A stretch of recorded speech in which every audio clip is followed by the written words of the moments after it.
Okay, I'm back again with a quick review, this time on the Jetbeam PA40. You guys remember I got this light about 4 months ago. Went ahead and did an initial unboxing as well as a demonstration of the light.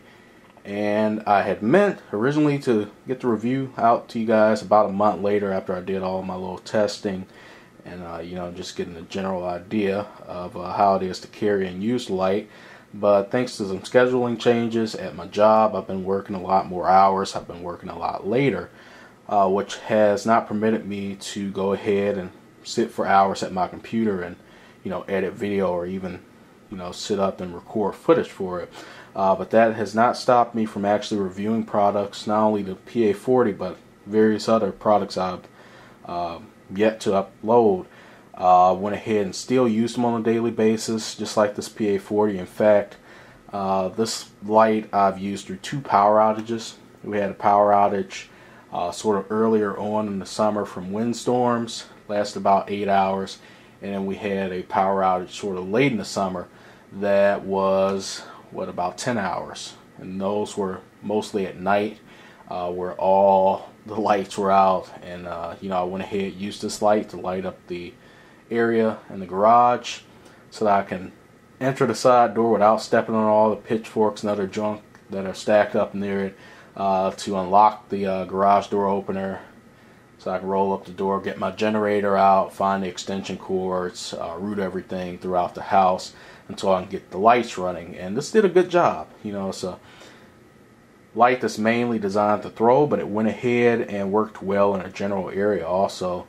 Not only from the design of the lens, but also because it has multiple different outputs. It has 4 different outputs.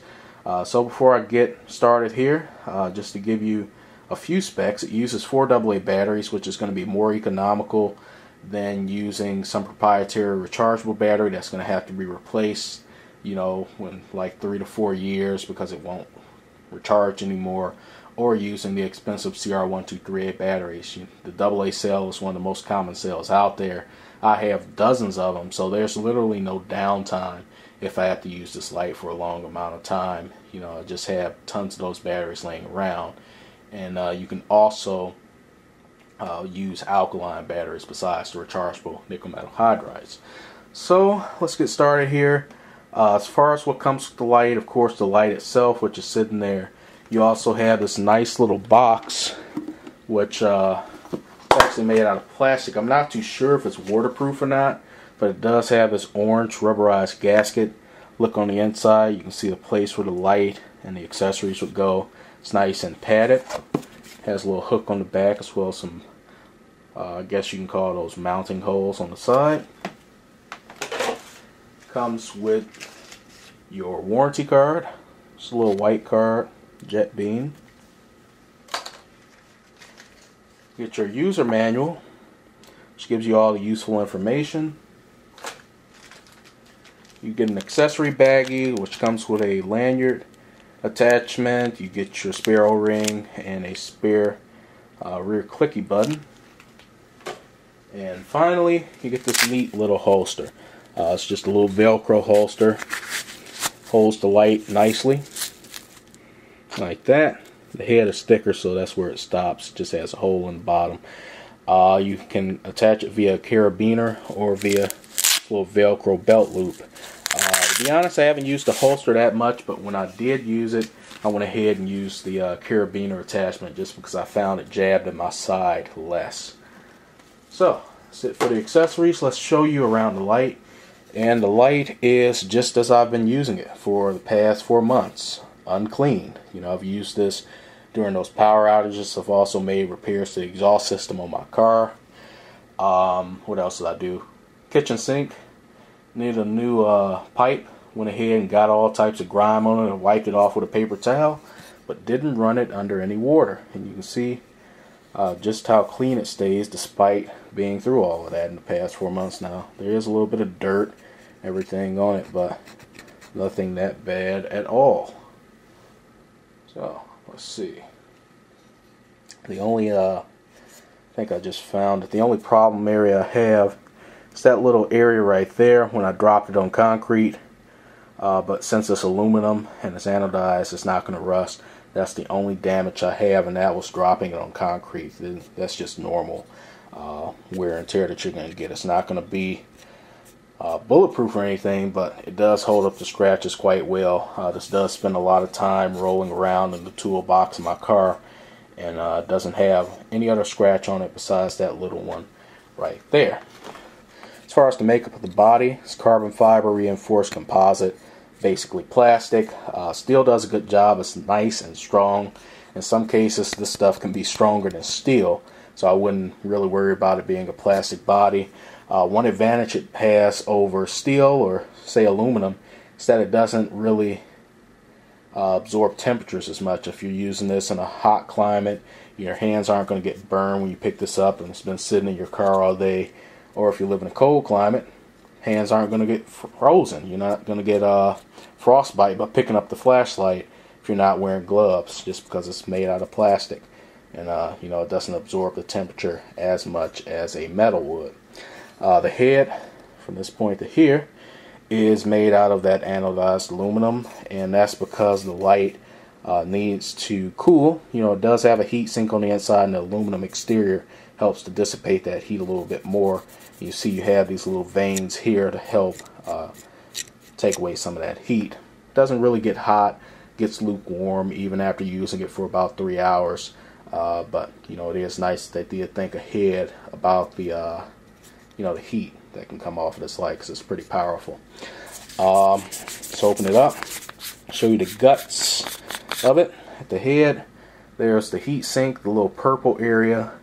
As you can see, it's connected to the aluminum on the outside to dissipate the heat quite nicely. Really nice pre-oiled threads from the factory. 24 karat gold contacts. Battery carrier has brass contacts. They're still pretty nice. Well engineered and designed. More high quality threads. These threads are plastic, just like the body, or the carbon fiber reinforced plastic. There's your O-ring, which is well oiled from the factory also. Here's your battery carrier. Quite easy to insert the batteries and get them out if you have a nail, but it's not that hard. And just to look down the battery tube. Really simple. Something that works. I want something simple. Doesn't have a whole bunch of flashing modes. Just has 4 outputs, which I will go through as soon as I get this back together. So let's go through a few of the specs. Get this down for a second. It is fully regulated. It's powered by 4 AA batteries. You can use alkaline or nickel metal hydride. Has the CREE XML T6 LED, which is set down in there. You can see it also has a light orange peel reflector, and that is made out of aluminum, not plastic, as well as the lens. That's made out of glass. It has an anti-reflective coating versus being made out of plastic. As far as the outputs, 468 lumens is going to be your brightest output. You're going to get that for 2.5 hours.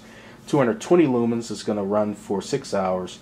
50 lumens is going to run for 27, and your last output, 2 lumens, is going to run for 150 hours.